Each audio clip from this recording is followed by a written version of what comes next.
Bora lá, nação, analisar nesse momento a imprensa esportiva falando sobre o Flamengo, que venceu o Botafogo por 1-0. Denilson e Renata Fã falaram aí sobre essa grande vitória do Mengão e também tem os comentaristas do programa da ESPN Brasil. Vamos juntos aqui analisar. Chega explodindo o dedo no like. Se você não é inscrito no canal, se inscreva e ative o sino das notificações. Vou deixar os créditos ao canal Jogo Aberto e ESPN, link na descrição. Vamos aqui analisar as informações da vitória do Mengão. O jogo entre Flamengo e Botafogo foi muito igual. O Flamengo eu espero sempre bem mais pela qualidade do elenco, dos jogadores, mas até o finalzinho estava um jogo truncado, concentrado no meio campo, e aí apareceu o artilheiro do time do Flamengo, 2 gols, o Léo Pereira, definiu 1-0. Como é que o Léo tá, hein? Oi, Léo, hein, pai? Tá bem no campo e no amor. Que fase, papai. Vamos ver o que aconteceu lá no Rio. Noite de estreia de Luiz Henrique com a camisa do Botafogo. A contratação mais cara da história do futebol brasileiro. Traz pelo meio, Luiz Henrique bateu pro gol e a bola foi pela linha de fundo. Do lado rubro-negro, Tite, pela primeira vez, pôde escalar o time considerado o ideal. Mas quem levou perigo na primeira etapa foi o Botafogo. Hugo cruzou e Tiquinho Soares só não marcou porque Rossi fez essa defesaça. Júnior Santos também teve a oportunidade, mas desviou para fora. No segundo tempo, o Fla se lançou mais ao ataque. Luiz Araújo arriscou de fora da área e Gatito Fernandes espalmou. Jogo com poucas chances, com cara de 0-0. Até Ayrton Lucas cruzar e Léo Pereira testar. Gol aos 50 minutos e coração na comemoração. Estou feliz, tanto dentro quanto fora de campo, e com certeza isso ajuda, isso reflete. Tô leve, tô feliz e tô conseguindo ajudar meus companheiros. Mais um jogo sem sofrer gols, muito importante. Graças a Deus hoje fui abençoado de novo com um gol, pude ajudar a equipe. Creo que o partido era um empate, foram, creo que mais situações. A partida era para empate. Tivemos mais situações claras de gol. Isso é futebol. E em futebol não se fala de merecimento.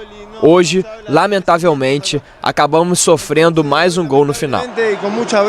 Com a vitória, o Flamengo não só entrou no G4, como ultrapassou o Botafogo, ficando na segunda posição na Taça Guanabara. Uma equipe que ela teve domínio e controle no segundo tempo, total, que fez jus e mereceu vencer. Foi um gol de bola parada hoje, um gol de bola parada contra o Nova Iguaçu, né? Foi outros momentos parecidos, como foi o de hoje, que falta atenção, falta concentração. Os dois lados da moeda, né? O Thiago Nunes nitidamente preparando esse time para a pré-Libertadores, que é o objetivo maior, aproveitando também o estadual para fazer testes, mas ontem era clássico e diante do Flamengo, Luiz Henrique estreou, até jogou bastante tempo, enfim, vai cada vez se entrosar mais. E o Flamengo ainda não está calibrado, azeitado, não está naquele ponto ideal. E eu esperava mais até pela concorrência, jogadores que quando entram poderiam mostrar mais serviço para o Tite. E me chamou a atenção o Pedro saindo, a torcida vaiando o Pedro pela partida de ontem, imagino, pelo Clássico. E aí aplaudindo o Gabigol, que até perdeu um pênalti contra o Vasco. Relacionamento de amor e ódio com o Gabigol, né? Que coisa, altos e baixos.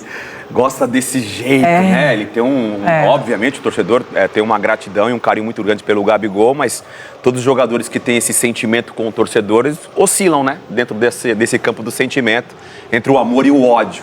Agora, eu esperava mais do Clássico, não só do Flamengo, mas também por parte do Botafogo.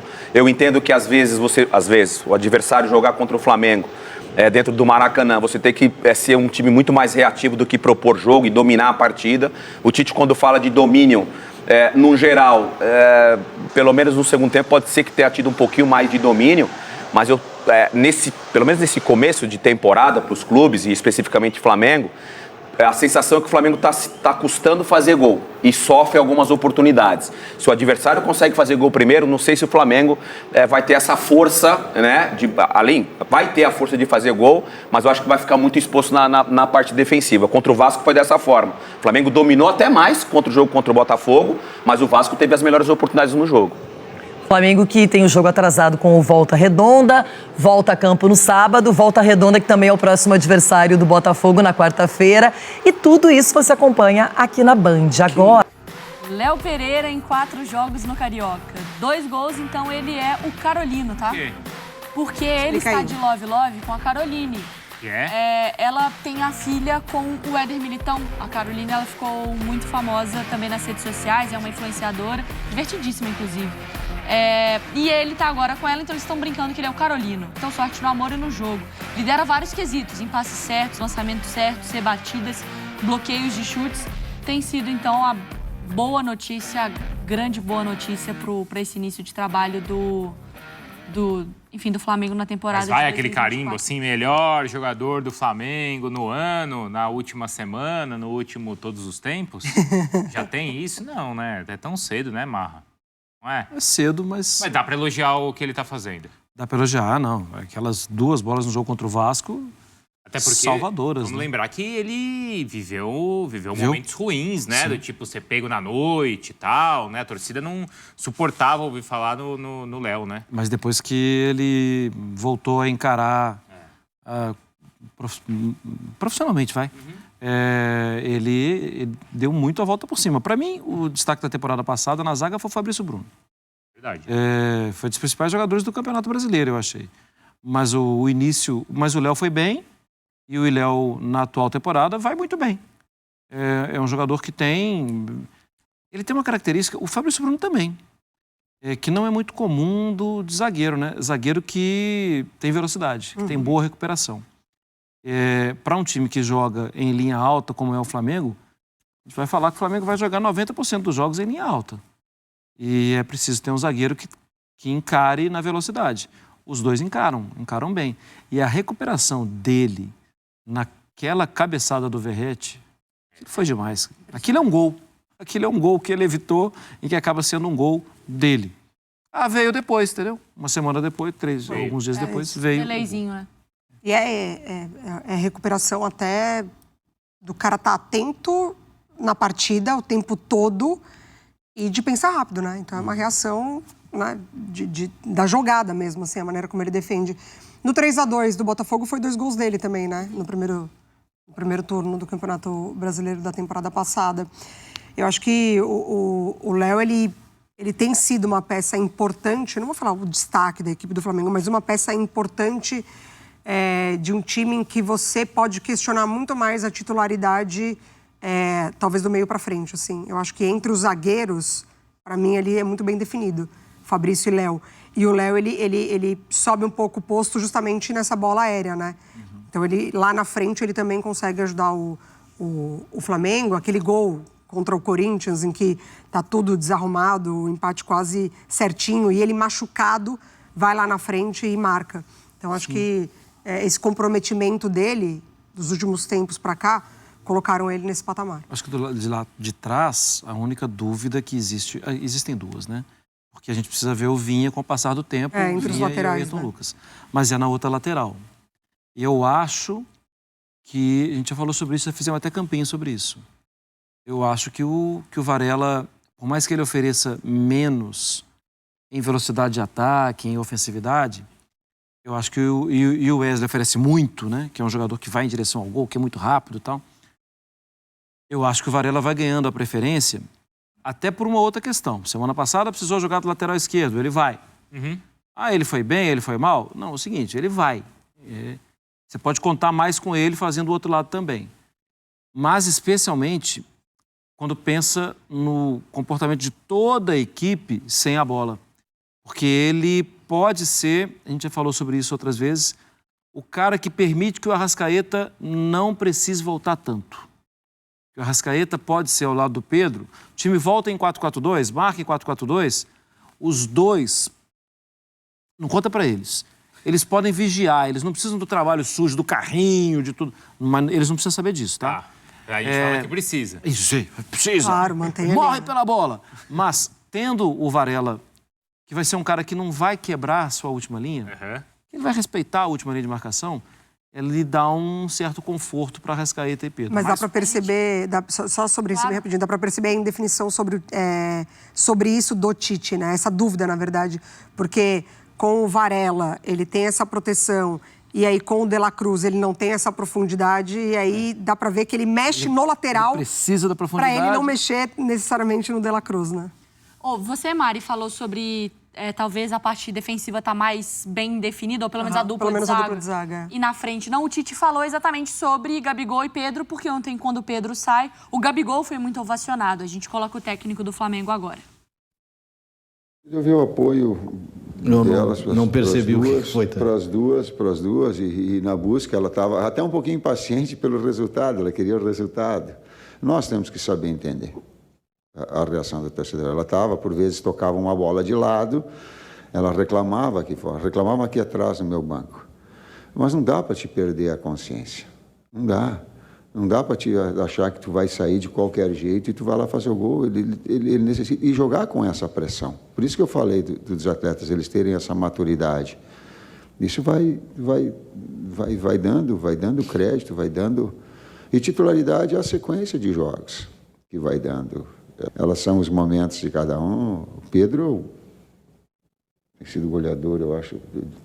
Gabi também da mesma forma. Tem a possibilidade, como a gente utilizou, em alguns momentos estratégicos do jogo dos dois. Foi se o Arrasca daqui a pouco no jogo hoje, nós aumentamos essa possibilidade, ele poderia colocar que não tinha a continuidade, a gente deixava e ficava monitorando, que está buscando também o seu melhor, a possibilidade real de jogar ele circunstancialmente. Então, dois grandes atletas.